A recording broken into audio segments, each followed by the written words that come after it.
भैया आपने जो एमएलए हकीम के तौर पे इलेक्शन लड़ने के लिए जा रहे हैं, ये क्या सोच के लड़ रहे हैं? तो भाई आपने मेरा नाम तो आप जान लीजिए, प्रदीप कुमार, ठीक है भाई। मैंने ये चीज़ देखी है कि बेरोजगारी देखी है अभी, ठीक है। आज आप किसी भी सरकारी स्कूल में चले जाओ, जैसे मैंने पहले भी कही है, सरकारी स्कूल में आप जाते ही सरकारी जो वहाँ अधिकारी होंगे वो साथ के साथ ही आपसे कह देंगे कि डॉक्टर नहीं है। यार ऐसे क्यों है? आप समझ रहे हैं? गरीब आदमी कहाँ जाएगा? सरकारी में क्या उसके पास लाखों रुपए ना, उसके पास हजारों रुपए भी ना है, क्योंकि वो पूरे दिन मेहनत मजदूरी करके बड़े मुश्किल से 300-400 रुपये कमा पा रहा है, ठीक है। महीने के 10-12 हज़ार बड़ी मुश्किल से कमाए, और फिर भी कुछ ना, ठीक है जी। सरकारी अस्पताल में आप जा रहे हैं, आप तो डॉक्टर मना कर रहे हैं कि भैया नहीं है, तो कितनी दिमाग खराब हो। फिर आप प्राइवेट उसमें जाओगे, उसमें तुरंत आपको पर्चा काट दिया जाएगा 70-80 हज़ार, और आपको पता हो भैया मजदूर आदमी 70-80 हज़ार रुपया यूँ समझ लो कि बेटू मृत्यु समान, कहाँ तक लाभ रहा था।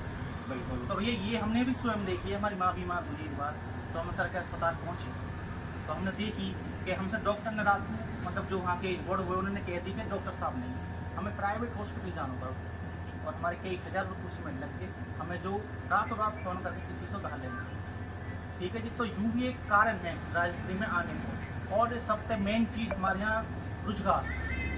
हमने 10 साल पहले, 10 साल से हम डोल रहे हैं, 17 में हमने ITI पास कर लिए, और अब तो 6-7 साल से हम लगभग जॉब में उसमें हैं। और आपको पता हो कंपनियों में ठेकेदारी है, बिल्कुल है। 6 महीने की जॉब है, ठीक है जी। 6 महीने के बाद ब्रेक है, फिर हमें 1 साल लग जाए दोबारा जॉब पाने के लिए। अब एक बात सोच कर देखो यार, 6 महीने की जॉब है, उसमें 10,000 सैलरी है, ठीक है। 10,000 में हुई क्या आज? 3-4 हज़ार, 3 हो जाए। और हमारे गाँव में थे ना, पलवल में ना, फिर से जाना पड़ेगा, और उससे भी दूर जाना पड़ेगा। तो ये हमने चीज़ स्वयं देखी है। तो मेरा एक उद्देश्य है भाई, जो ज़्यादा जो मैंने स्वयं देखो है, बाकी विपन संकल्प है, वे सारों के सारे मैंने देखे हैं कि हमारे क्षेत्र में बड़ा उद्योग लगे, बड़ा उद्योग, ठीक है भाई। और उसमें बिना ठेकेदारी की कंपनी की ओर से जो सैलरी हो, जो अंगूठा टेक मेरे भाई वही परिवार को उसके लिए भूख से लगे, बिल्कुल, ठीक है जी भाई मेरे। तो उसमें जो उसकी सैलरी हो वो 18,500 हो, और हर परिवार मिले। मैं ये नहीं कहूँगा भाई कि एक दिन है ना, आप अब तुम विश्वास जताओ, मैं आपसे 1 साल का समय मांग रहा हूँ, और मैं घर में वैसे कितने ही हैं, 10 हैं, 10 अन्य में जॉब दूँगा, सरकारी की मैं कह नहीं रहा हूँ, लेकिन प्राइवेट सेक्टर में, ठीक है जी। और आप घर से 30 किलोमीटर के दायरे में जॉब मैं दूँगा, मेरी जिम्मेदारी है। MLA की शक्ति भाई थोड़ी ना रही, बहुत हो, अगर सरकार चाहे तो क्या कुछ ना कर सकते। तो मेरा यूँ ये है कि जो आंसू मेरे माता पिता की आंख में आए कि बालक पढ़ने के बावजूद बेरोजगार है, वही समाप्त समाप्त होनी चाहिए, ठीक है। आप जब सरकारी में आपको बालक करने भेजो तो गर्व कर भेजें भाई, उसमें पढ़ाई होगी। आज जब हम भेज रहे हैं तो उसमें एक मायूसी है भाई, हमारे द्वारा पैसा ना, यार पैसा ना कैसे करें, तो सर सरकारी में माँ बाप की आत्मा फटे ना फटे। तो हमें ऐसी व्यवस्था स्थापित करना चाहें कि जितने भी सरकारी स्कूल हैं, जैसे कि मेरे ऊपर संकल्प में पहला संकल्प है समान शिक्षा व्यवस्था, संतरी हो या मंत्री हो, ठीक है, सत्ता विपक्ष हो पक्ष हो, कोई भी हो, सरकार में हो या विपक्ष में हो, कोई सबके बच्चे सरकारी में पढ़े। आप जरा सोच कर देखें कि नेता के और बाबू के बच्चे सरकारी में पढ़ेंगे तो सरकारी स्कूल सरकारी ना रह के वर्ल्ड क्लास बिल्कुल पढ़ेंगे। तो भाई यही है। और तीसरी चीज़ ठेकेदारी समाप्त हो जाए। आज ठेकेदारी ने लगभग सबकी ही दुर्गति कर रहा है, हर सेक्टर की दुर्गति है, ठीक है ना, प्राइवेट सेक्टर की भी और सरकारी सेक्टर। या सरकार क्यों चुने हैं? मेरा जो मानना हो, यहाँ बात चुने कि भी हम किसी अच्छे व्यक्ति के दान, और हमारे लिए कुछ छोटे मोटे काम करते हैं। वे आपसे कुछ चांद नहीं मांग रहे, ठीक है, वो ये नहीं मांग रहे कि आप हमारे लिए बिल्कुल हमें तो थाली में परोस करो, वे सिर्फ यूँ कर दें कि भाई जो हम रोटी खाएं उसकी व्यवस्था कर दें, एक उन्हें छोटी सी जॉब तो दिला दें, और भैया जॉब देखो 10,000 के साथ कुछ ना। तो मेरा यूँ है कि मैं पूरा अपने उसमें जोर है मेरा कि जो जॉब अपने भैया ने मैं दूँ, उसमें सैलरी 18,500 हो, और इसमें आप सब भैया मुझे सहयोग चाहिए। आज मुझे अगर 2 भैया जाने तो सब आप भैया के वाइफ है, ठीक है। अब आगे भी आज मैंने अपना नामांकन भी दाखिल कर दिया, और नामांकन दाखिल करने के बाद मैं पूरे क्षेत्र में घूम गए, भैया ने बता रहा हूँ, और 15-16 तारीख के बाद मुझे चिन्ह मिल जाएगा, जैसे चिन्ह मिलेगा वो मैं भैया ने बताऊँगा।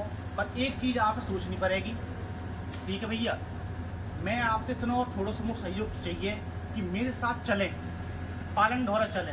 हम पालन के बड़े बूढ़े से बात करेंगे, उनसे अनुरोध करेंगे कि मेरे बुजुर्गों, आपके हमारे ज्ञान के नाम पे, आने वाली पीढ़ी के नाम पे, बच्चों के नाम पे, विकास के नाम पे मेरा सहयोग। आज तक आपने हर को सहयोग करो, रावत पाल को करो, डागर पाल को करो, सहरावत पाल को करो, और मुस्लिम भाइयों के ही पालन उनको भी करो। लेकिन अब क्या बेटा कर ले, जो मैंने मुद्दे दिए हैं, अगर किसी ने मुझे भी अच्छे मुद्दे दिए हैं तो मैं स्वयं उसके साथ चलूँगा, मुझे इसमें कोई संदेह ना है। और मैं एक याद चीज़ फिर कहूँगा, हाँ मैं इस चीज़ मानूँ कि चुनाव मेरी औकात का बाहर है, मुझे मजबूरी में चुनाव लड़ना पड़ रहा है, और इसमें मुझे कहने में शर्म ना है। मुझे चुनाव लड़ना पड़ रहा है कि जो हमारे नेतागण हैं, पहले के, वर्तमान के, इनने हमारे क्षेत्र की क्या करो, यो आपके आगे है कि ना भाई। अगर हम अपने क्षेत्र में यार भाई, अगर एक छोटी सी नौकरी अपने बालक के भाई बंधु में ना दे पाए तो जीवन चुका है। ठीक है भाई, सरकार यही हमारे बने करे कि हम अपने भाई अपने क्षेत्र का विकास कर सकें, और हमारे क्षेत्र का विकास कितना हो सबके आगे। लल्लड़ जो हॉस्पिटल वहाँ गए हो मेवात में, यूँ हमारे गांव को आए हो, आप सबे पता हो।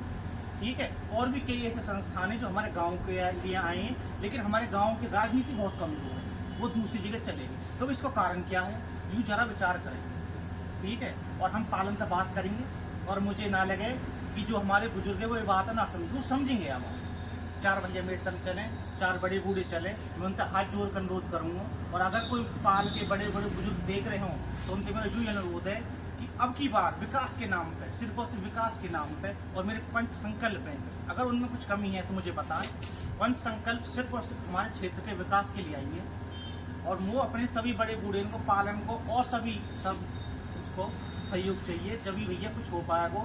देखो मेरे ढोरे कुछ ना है, मेरे ढोरे सिर्फ नियत है, और जिनके ढोरे सब कुछ है उनके नियत ना। अब बात है नियत की, और काम करने की एक नियत हुई करे। आज से पहले आपने सब देख लिए ना, इस बार मुझे भी देख कर देखिए। जो मैंने अपने पंच संकल्प कहे, मैं आप 4 भैया के बीच में खड़े होकर कह रहा हूँ, उन पंच संकल्प में मैं धरती को उतार के मैं दिखाऊंगा, आप सब भैया में सहयोग। ठीक है भैया, और आगे मुझे आपको सहयोग चाहिए।